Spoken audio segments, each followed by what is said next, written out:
Well, in true military fashion, we're all here, sat down, ready to go 5 minutes early, and the live streaming is on, so we can commence. Listen, welcome to RUSI, and there are a lot of new faces here who have never been to RUSI before, and it's a particularly warm welcome to all of you as well, and hopefully you will engage and ask some questions. A bit of health and safety and admin first. Could I ask you first, could you all put your phones to silent? You don't need to turn them on, but it can be a little bit embarrassing when your ringtone goes off in the middle of something. If there is an emergency, we're not expecting one, please follow the RUSI staff at the exit, and myself will make our way outside here, muster you all, and then we can go to one of the 7 pubs on Whitehall and enjoy the rest of our afternoon. And afterwards, there are refreshments upstairs in the library where you might have had coffee, and you're warmly welcomed to come and join us for a drink afterwards. For those of you who haven't been to RUSI before, I suppose I should explain. RUSI was established by the Duke of Wellington 16 years after the Battle of Waterloo in 1831. It is the oldest surviving defence and security think tank in the world, so we believe, and it is independent and it's a charity. Our charitable objective is to be a forum for informing, influencing and enhancing the public debate on the military, defence and security. And quite a lot of the time, what we hear at RUSI is from policy and strategy makers, very senior officers, civil servants, politicians who come in and give their 2 penn'orth worth. But I was reminded the other day reading General Caldwell, who said, strategy is not, however, the final arbiter in war. The battlefield decides. So in the way of our charitable objective, there had to be a way to broaden the debate simply away from the strategy and the objectives to somehow represent the 146,500 active uniformed personnel, the 44,000 reserves, and to give you a feeling for the humour, the fun that they have every day, but also the grisly, grim, vicious reality of what soldiers, sailors, airmen and Marines in uniform experience day in, day out when they put on the uniform. And so we had to find someone who could try and convey some of that. Glenn Haughton joins us today because he's that person. For those of you who don't know Glenn, he came and spoke at the RUSI Land Warfare Conference last year. His 12-minute speech is one of the highest viewing figures on the RUSI portal and on YouTube through our channel. It remains a brilliant speech on the subject of why we fight. And Glenn is the man who really has to answer those questions of keeping the debate going in terms of public forum. And so it's a real delight to welcome him to the Institute today and give him a platform. Glenn's had a distinguished career, more than 30 years in military service, operational experience, Northern Ireland, Iraq, Afghanistan. I mean, he served all over the world, as many servicemen and women have. He is infantry by background, a guardsman and instructor, and he reached the pinnacle of his army career as the first Army Sergeant Major in 2015, followed by selection as the first Senior Enlisted Advisor to the Chiefs of Staff. His role, really, if you simplify it, is speaking truth to power. And we've got to commend General Sir Nick Carter, the Chief of Defence Staff, for taking this step to recognise the voice of servicemen and women at the highest levels of decision-making and policy-making. But SEAC, perhaps as he's known, is not a title that rolls off the tongue, and it's not something that's recognised, certainly by the public. The public might understand who Leach, who Alan Brooke, who Trenchard is, and we have lectures in those names who happen here most years. But the SEAC lecture required something else, something that would speak to jointery, reality, values, ethics, morals, and the activities of those who have the courage to put on a uniform. So we were left with this very difficult decision of who do we name this lecture after? Who should it be? And we went through many permutations of who we should consider. Mountbatten, a truly joint officer, perhaps. Should it be General Robertson?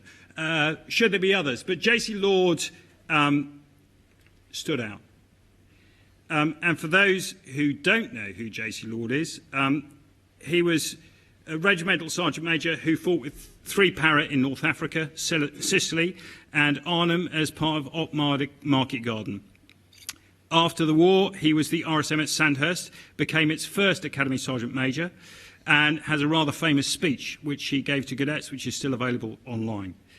But it was after he was injured and captured at Arnhem that perhaps he had his most remarkable post in his career. He was a senior warrant officer at Stalag Luft 11B until its liberation on the 16th of April 1945. But RSM Lord, and we welcome his family members, also JCs, here today, and we're delighted to have them here, didn't want to be in the army. He wanted to be a copper. But the only way into the police in the 1930s, in that era, was to go into the army first and prove yourself and your mettle. And that's what he did. He joined the army for a short period, enlisted, and then left to join the police and started to have a very successful career as a police officer in England. But the war came up and he rejoined and had a stunning career as he progressed as a guardsman and then moving into airborne.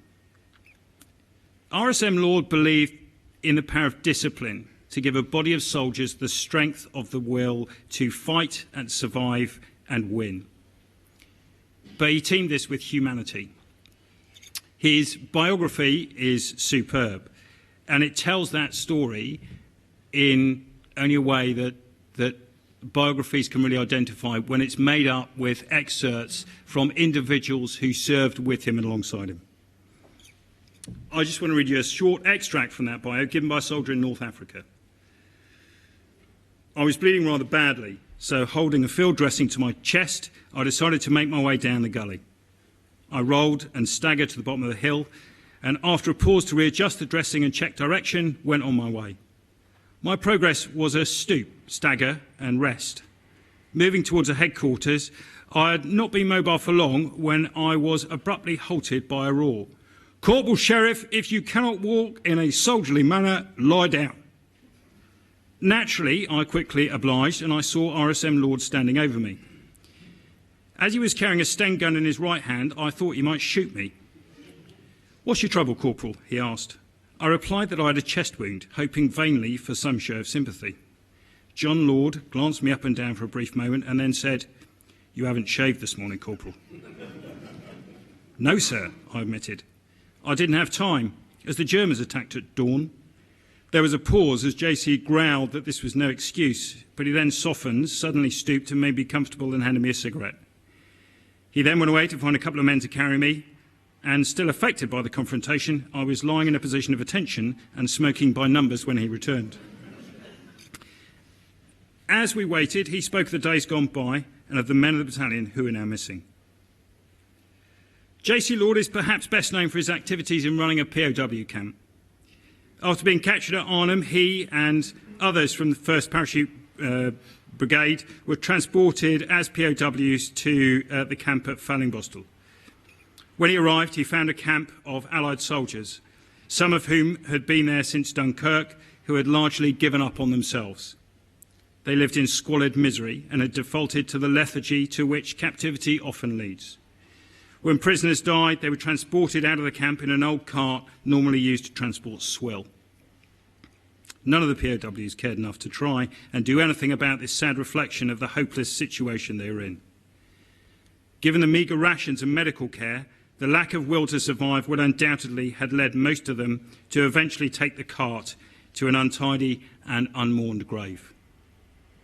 Over a period of 7 months, RSM Lord turned the camp and the lives of the POWs around. He took control of prisoners' morning roll call, turning them into smart morning muster parades. He insisted in the smartest turnout under all conditions and installed a routine of daily exercise.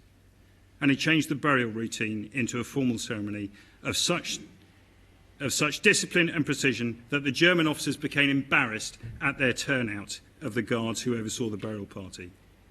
In short, he turned them from captives back into soldiers. J.C. Lord was one of a few. not just as a man, but as a survivor of the 500 men of the 3rd Battalion who set out for Arnhem so eagerly from Spalding. Only one officer and 36 other ranks returned across the Rhine. As with his service life, the values and attributes of John Lord displayed what a true serviceman is. It underlined what uniformed service does for individuals and demonstrates what individuals can do for their country. This lecture is in his name. It's an honour and a pleasure to ask Glenn to take the podium to give the first inaugural JC Lord lecture. Glenn.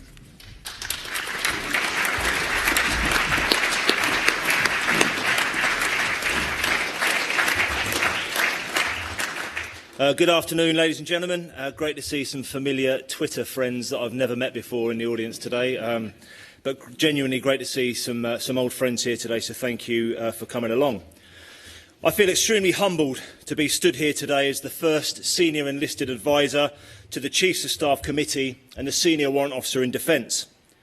I'm also particularly honoured to have been asked by Peter to kick off this annual addition to the calendar, aptly named after a personal hero of mine, a man that has defined the British non-commissioned officer for the last 80 years. I can only hope that I can do the great JC Lord proud. Although JC Lord died 5 years before I was born, I feel that I once knew him. I even wish that he could have one day been my regimental sergeant major. Such is his legacy, such are the stories of his character, bravery and leadership, that they are deeply ingrained in my own personal behaviours and experiences. I regularly refer to JC Lord's 1963 Army Staff College speech, a 56-year-old speech that you could hear today and not know when it was delivered. In those days, non-commissioned officers in the Army certainly didn't formally lecture officers on leadership. This was unique and a testament to the man. The principles of the speech would be the same if it was delivered today, although the audience and the way we live our lives has changed. JC Lord and his wife Audrey are laid to rest in a small cemetery inside the Royal Military Academy, Sandhurst. The cemetery is surrounded by the sounds of singing birds, marching bands, passing horses and officer cadets who 52 years later are still under his watchful eye. And I know there is at least one person in the audience today that was one of JC Lord's officer cadets. As I live in Sandhurst, I often nip into the cemetery and take a moment to reflect on the great man and the legacy that he has left. I often wonder what he would make of the world today. So you may be wondering what this SEAC appointment is all about and what exactly it is that I do. Well, as you may expect, there were some raised eyebrows and a few dropped monocles in the Ministry of Defence and the Single Services when the SEAC appointment was established and announced. Many senior officers guffawed and were quick to point out the very American title and abbreviation until I reminded them that it was okay for Lord Mountbatten to be called the SEAC from 1943 to 1946 in his appointment as the South East Asia Commander. Not sure I'll ever command South East London, let alone Asia, but you never know, stranger things have happened. Our armed forces are a sceptical bunch and are at times reluctant to change things that are yet to be proven, particularly when introducing a new position at the senior levels of defence. We are very proud of our hierarchical organisation and our leadership, so why would we introduce something new or someone new into an influential position? Well, I will endeavour to make that clear throughout this lecture. The SEAC is a unique position, a position that can influence and inform the very senior levels of defence, not only with the Chief of the Defence Staff and the Service Chiefs, but also the Chief of Defence People and the Defence Ministers. Many of you will have heard me describe myself before as a thermometer, a translator and a courier. A thermometer because I can get around the services and check the temperature. A translator because I can translate general officer and flag officer speak into normal human being speak that people like me can understand. And a courier because I can deliver from the very senior levels of defence right down to the most junior service personnel and back up the chain to the most senior levels. I get information that others may not get through unit circulation and engagement and by working very closely with the single service warrant officers and sergeant majors, some of whom are here today. I collate useful information and deliver it unfiltered to those that need to hear it. I tell people what they need to hear, not what people want them to hear. I am politely forcible, frank, open and honest in my approach, and I endeavour to complement the chain of command and only challenge it when I believe it to be wrong. I'm not a starred officer, I'm a warrant officer, and a proud one, and I'm here to serve the chiefs and our service personnel. There is no hidden agenda, just a passion for defence and the people that serve within it. The beauty of the SEAC role is 1 minute it can all be very strategic and I can be sat around the Chiefs of Staff table talking strategy to 2040, and the next moment I can be under a basher, on a ship, in a crew room, drinking a cup of tea with soldiers, sailors, marines, airmen and women talking about what they had for tea the night before or what the weekend holds for them ahead. Not many people are in the position that I am to try and bring the cloths of defence together, to help us learn from each other and to thank people for their service. I'm in that position and that is exactly what I want to do, not just for enlisted personnel, but for everybody. I have learnt a huge amount about the other services over the last 6 months, and although we all have our differences, there is one common thread between us all, and that is an unwavering sense of duty. Duty being defined as a moral or legal obligation. It is a responsibility. The Secretary of State for Defence, Penny Mordaunt, stated the following the week after assuming her appointment. Our armed forces don't just do something, they are something. They are the embodiment of hope and of our values. In case you were wondering, that's me on the right, and I was the only guy with a Sony Walkman in my platoon, so I was the posh one. When I swore my oath of allegiance 31 years ago, I vowed to do my duty to God, Her Majesty the Queen and my country. Service personnel today may not swear an oath of allegiance, but they do attest to serve our sovereign and our armed forces. The service I joined in 1988 is so very different to the one of today. When I joined the army, it was illegal to be gay, racism was prevalent, physical bullying was rife, and women were contained in their own female core with very little opportunity to flourish. Thankfully, so much has changed since those days of bigotry and oppression, which incidentally reflected our society at the time. We have now opened every role in the armed forces, including special forces, to women, without lowering or changing any standards. And I have no doubt that in another decade we will wonder what all the fuss was about. It's not like this equality thing is something new. After all, it was Euripides that said the daughters of Sparta are never at home. They mingle with the young men in wrestling matches. And that was over 2,000 years ago. The armed forces does not care what colour, faith, gender or sexual orientation you may be. Everybody that meets our standard is welcome to serve our country and our armed forces. And I, for one, would fight by your side if the occasion arose. I'm proud of the fact we're an inclusive, diverse and equal opportunities organisation. I'm proud that we are in the top 50 of female employers in the country. I'm proud of the fact that we're in the top 100 Stonewall Workplace Equality Index. We are not, as many would believe, an armed forces purely made up of white working class men. We need to reflect our society. Why? Because we have a contract with them. It is our society that gives us our licence to operate. Our society is what we serve to protect. It is important that we reflect them. If we don't, we will be too far removed from them, resulting in a further lack of understanding and empathy. We are an armed forces made up of some of the most impressive people you would ever wish to meet. People that will have pushed themselves to their limits in the name of their service. And I'm not just saying that, that is fact, because I get to meet them every single day. Men, women, Christians, Muslims, Sikhs and Hindus, black, white, gay and straight. Soldiers, sailors, marines and airmen and women. It matters not where they come from or what they believe. They make up our armed forces and they are doing something very special. They are qualified professionals and they are doing something that others are either unable to do, unprepared to do or have chosen not to do, and that is to fight for their country. And without hesitation, I would take anybody that is able, trained and willing to give everything for our nation. We are very good nowadays at comparing ourselves to other companies and organisations such as Apple, Microsoft or Samsung to find out how we can do better in everything that we do, continuously seeking improvement.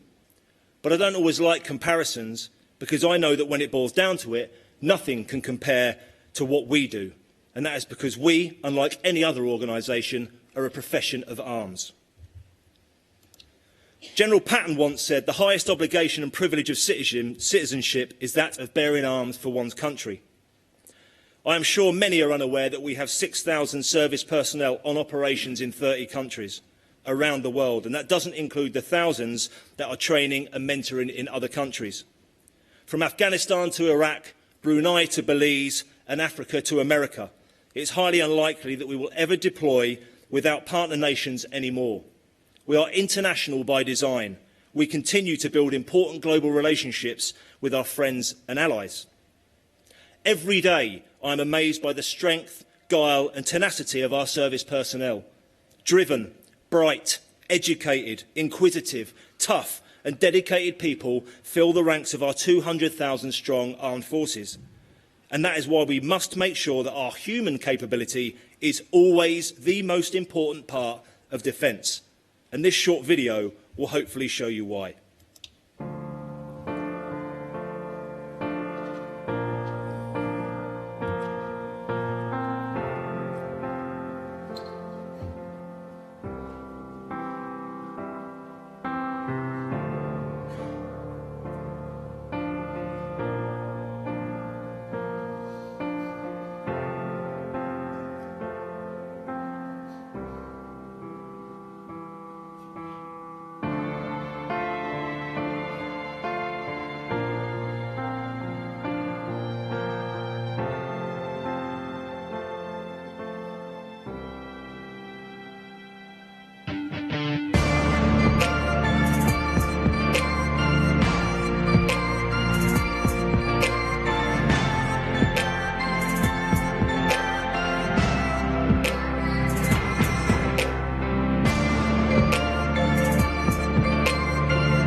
Every generation thinks that the next generation is not as good as their own. That will never change. That is human nature.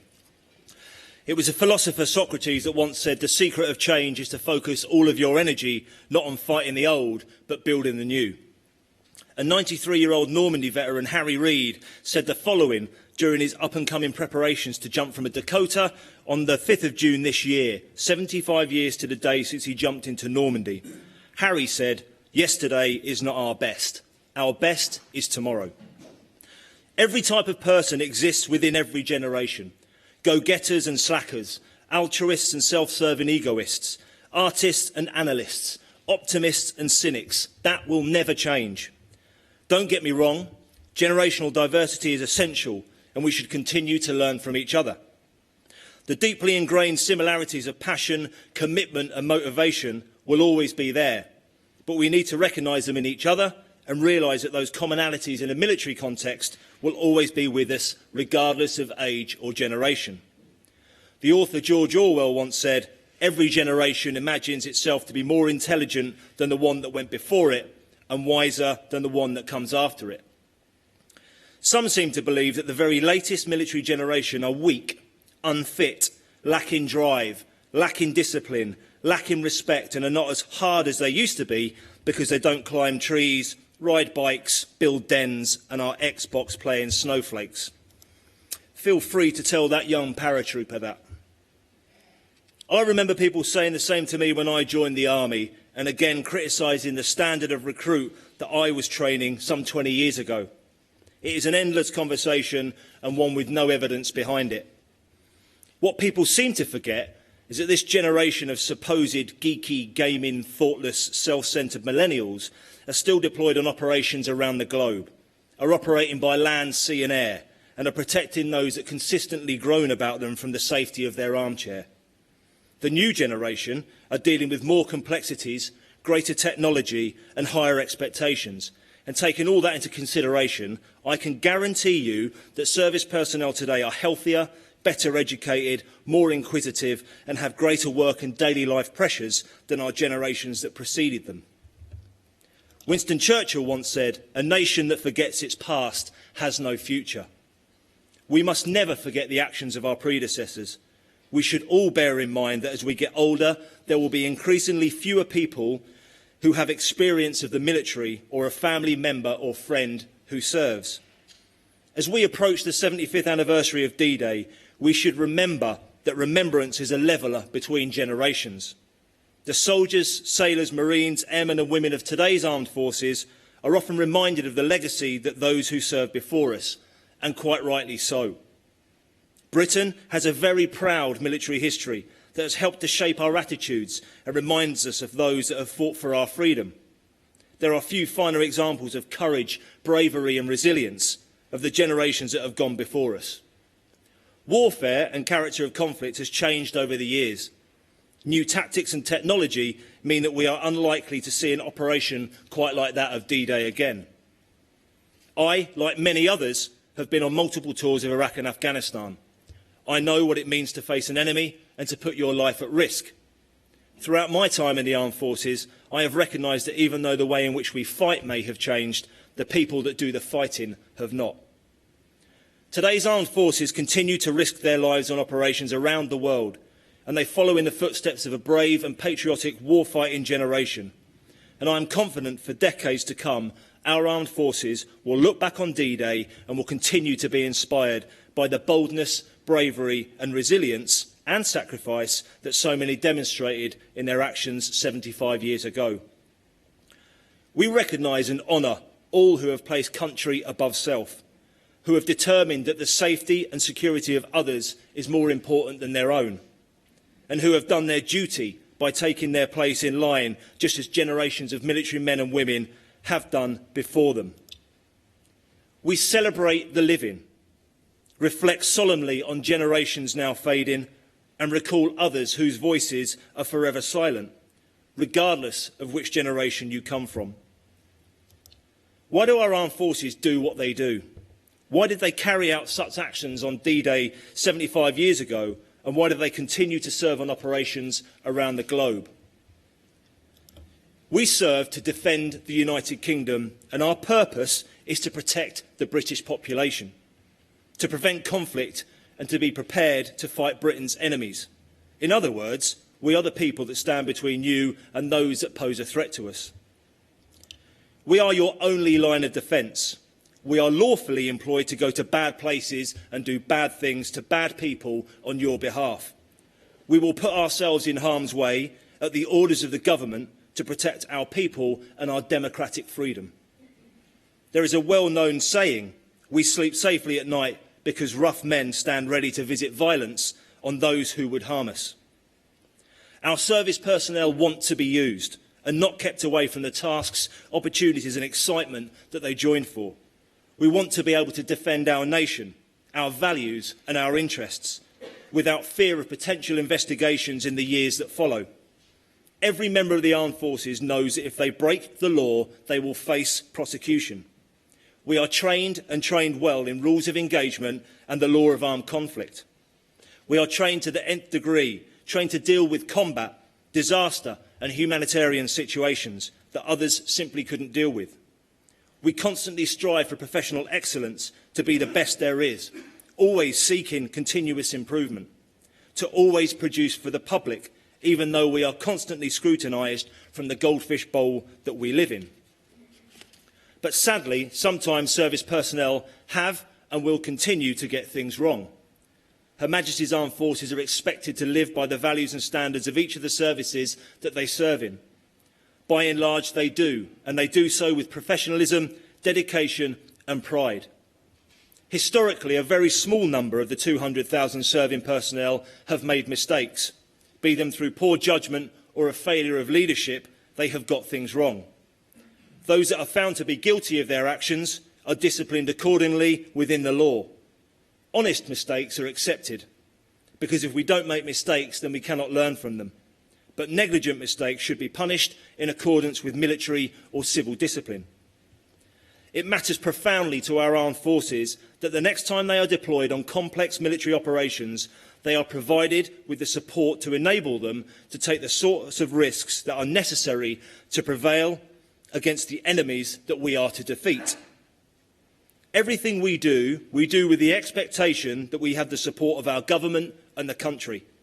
The one thing we do expect is protection from harassment and to have a fair deal from the society we are sworn to serve. It is impossible to explain what it is like to go away on operations or to war. I have experienced both. To leave your loved ones at home for a number of months at a time is not normal. It isn't the same as going on a 2-day business trip or a week-long holiday or the apparent hell of I'm a celebrity in the jungle. No matter how prepared you think you may be, the pressures on family life are immense. To leave your loved ones knowing there is a chance of never coming back is a hard pill to swallow, especially when children become involved. We put our families through incredible amounts of stress.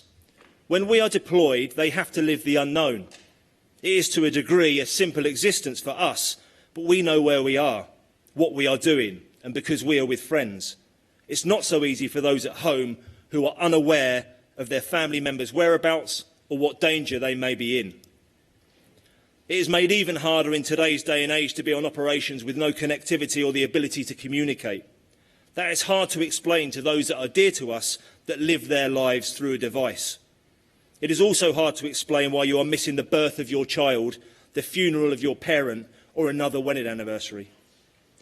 For every numerous month operational tour there is, about a year or so of training and preparation comes beforehand. Our families spend considerable time on their own, supporting us, bringing up our children and running our homes.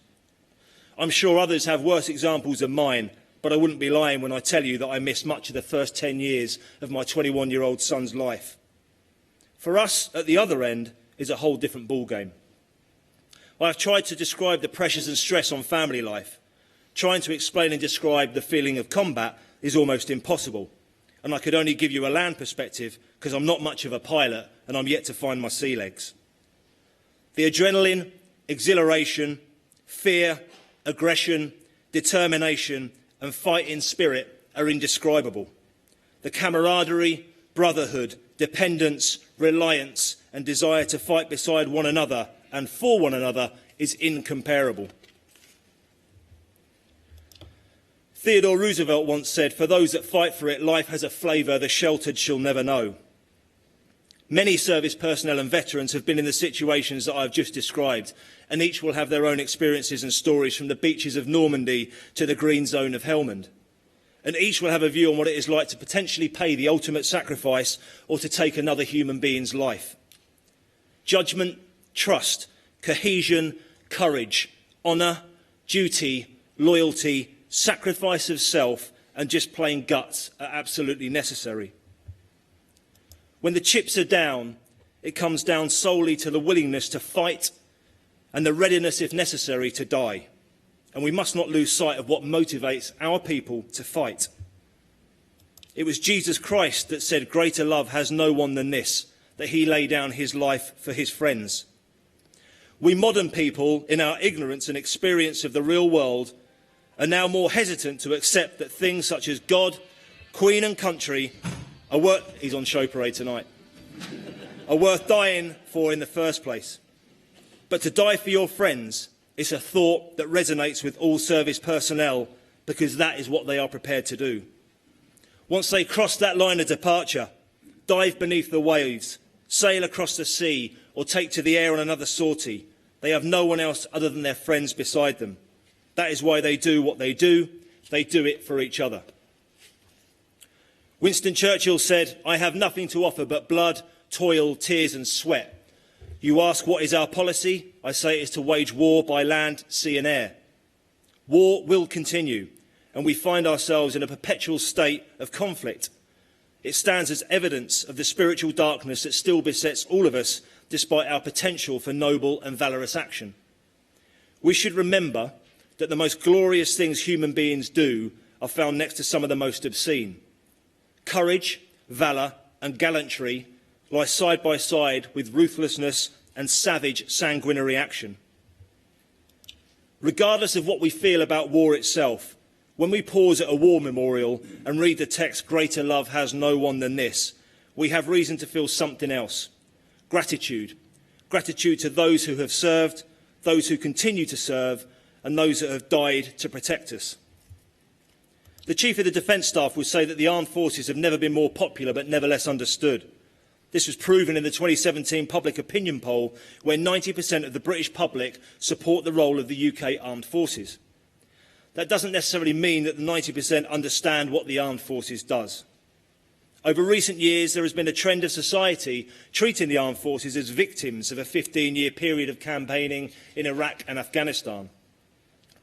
Because of loss of life, life-changing injuries and media portrayal, the public has felt the need to show our armed forces what is properly described as sympathy.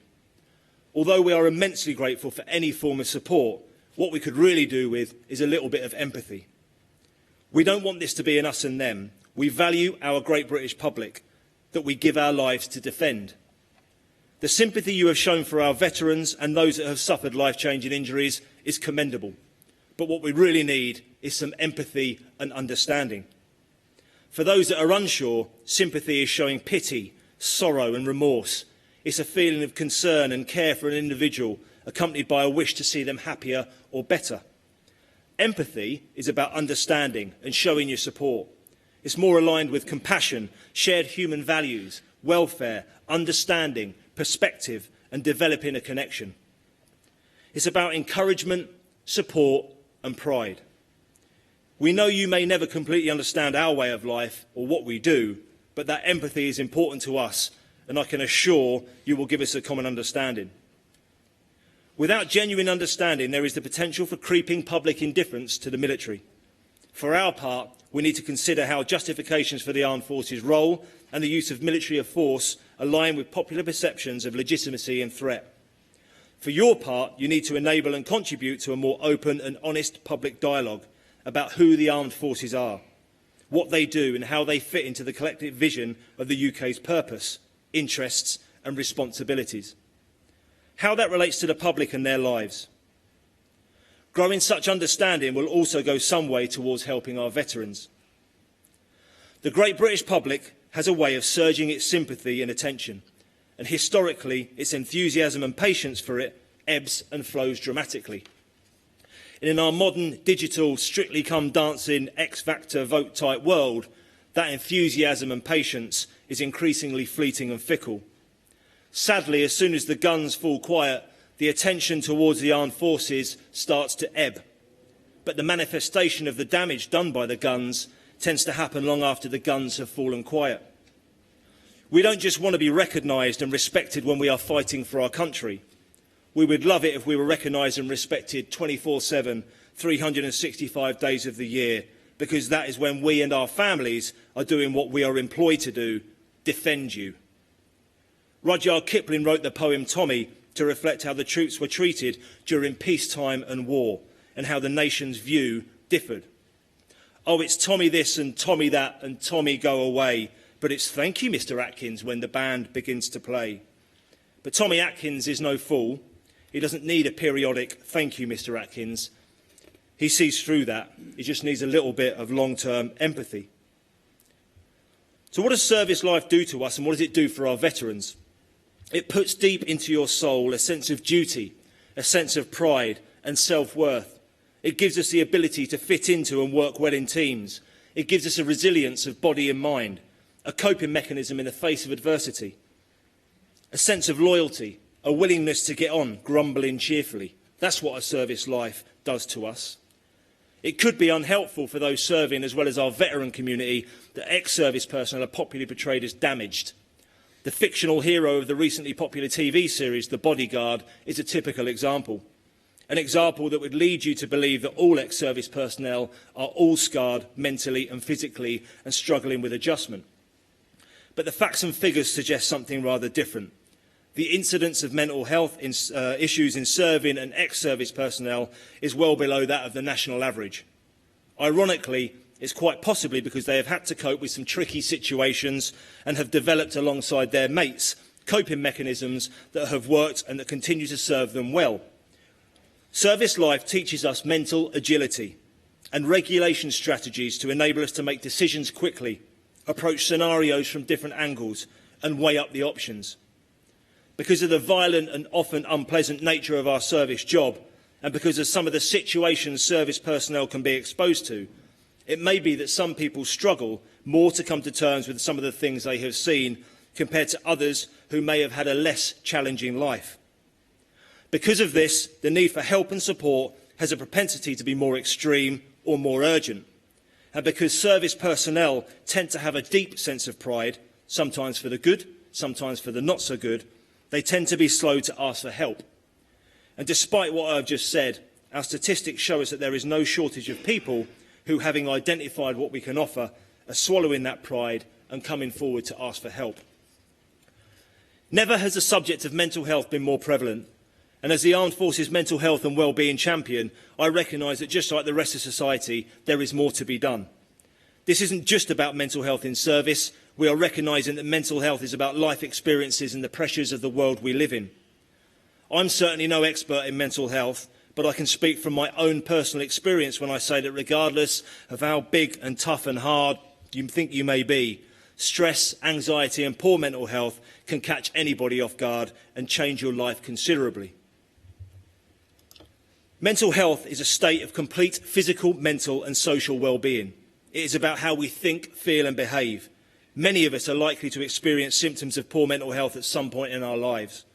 Unfortunately, fear of prejudice and judgment stops people from seeking help, which can eventually destroy families, friendships and even end lives. It doesn't matter which service you're in or what job you do, or how resilient you think you may be. Poor mental health can affect us all. We must address the stigma surrounding mental health and accept and acknowledge its existence. We must break down the barriers to seeking mental health care. We must continue to promote mental health, detect early warning signs of the onset of mental health issues through strong and positive leadership, as well as unit cohesion. Invest in building levels of mental resilience, and we must treat mental health issues through our medical services once diagnosed. The Ministry of Defence is working closely with other organisations such as the Samaritans, Big White Wall, and we even have our own 24-hour combat stress helpline. We have developed mental fitness and resilience programmes across the single services and introduced effective medical support. But the Ministry of Defence and the three services can only do so much. They can give people the support, training and tools they need, but our service personnel have some responsibility too. They must put those tools into use in order to benefit themselves as well as their friends and colleagues. General Mattis once said, the most important 6 inches on the battlefield is between your ears. And to that end, every member of the armed forces, regardless of the colour of their uniform or the rank that is sewn upon it, must look out for each other. Mental health conditions do not discriminate. Even the most resilient person can be affected by stress as well as other life challenges. With mental resilience training, mental health awareness training, and maybe some mindfulness too, we can make a difference for everybody, from the day they join to the day they leave and into their veteran service thereafter. So let's start talking about mental fitness as opposed to mental health. Let's start training our minds as much as we train our bodies, and let's continue to do what we do best in the military, look after our mates. I can't help feeling that today has been a pretty groundbreaking event for defence. Why? Because I have been empowered as a warrant officer to stand here and deliver a lecture based entirely on my own views and opinions, in the same way that J.C. Lord did 56 years ago. No one has written my speech, no one has checked up on me, no one has interfered with any part of the process. I was asked, trusted and believed in by Peter and the Chief of the Defence Staff to come here and hopefully make a difference. But what exactly did I want to achieve today? If nothing else, I wanted to remind us all of what we are employed to do and why. I also wanted to show our amazing service personnel that anything is possible and achievable. It doesn't matter what your background or your upbringing, or even what school you did or didn't go to. What matters is that you feel trusted and empowered to show your true potential in the profession you have trained so very hard to become a part of. I have always felt trusted and empowered throughout my career, and none more so than today. What other organisation employs and trusts 18-year-old Lance Corporals to lead fellow soldiers into battle? Or 21-year-old able rates to run the engines on a Type 45 destroyer? Or 20-year-old aircraft technicians and armourers to safety check and arm a multi-million-pound aircraft and send it into enemy airspace? The answer is none of them. We are unique. We have volunteered for this job, and we have chosen the path we are on. My career has made me the person I am today. It has given me life skills that I could only dream of. It has trained me, educated me, sustained me and supported me. But most of all, it has set me and my family up for life. As a parting message, I want to convey the excitement of the armed forces to our public. We want our great British public to be proud of us, regardless of whether we are at war, filling sandbags to protect your house in the floods, putting out the fires in our countryside, or providing security on our streets from terrorist attacks. We want you to understand us. We are there for you, and we are in this together. You are the reason we are here, and please don't forget that we reflect and protect you. We want to feel proud when wearing our uniform in the street, and not stared at in disbelief or ignored. We want you to stop us and ask us questions. We want to come and speak at schools and clubs and fetes and carnivals. We want to be an organisation that your sons and daughters want to join. We want them to join the regulars, the reserves and the cadets. We want them to join an organisation where they can gain a sense of the spirit of service and duty for their country. I wish J.C. Lord could have been here today to witness such an event named after him. I hope he would have been proud, and I hope his family are too. The armed forces makes people like J.C. Lord. It turns ordinary people into extraordinary servants to their country. And I, for one, am immensely proud of everything we stand for and of the country we are sworn to protect. Thank you.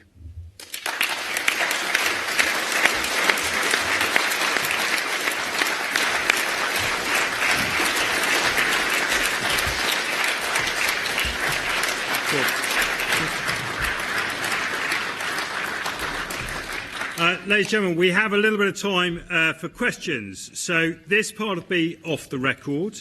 And as we turn to questions, what I'd like to do is prioritise those people who've never been to RISI before, who've never been in an environment such as this, who want to ask questions. So there are microphones going around. We're off the record. The recording is off. You're not being webcast around the world.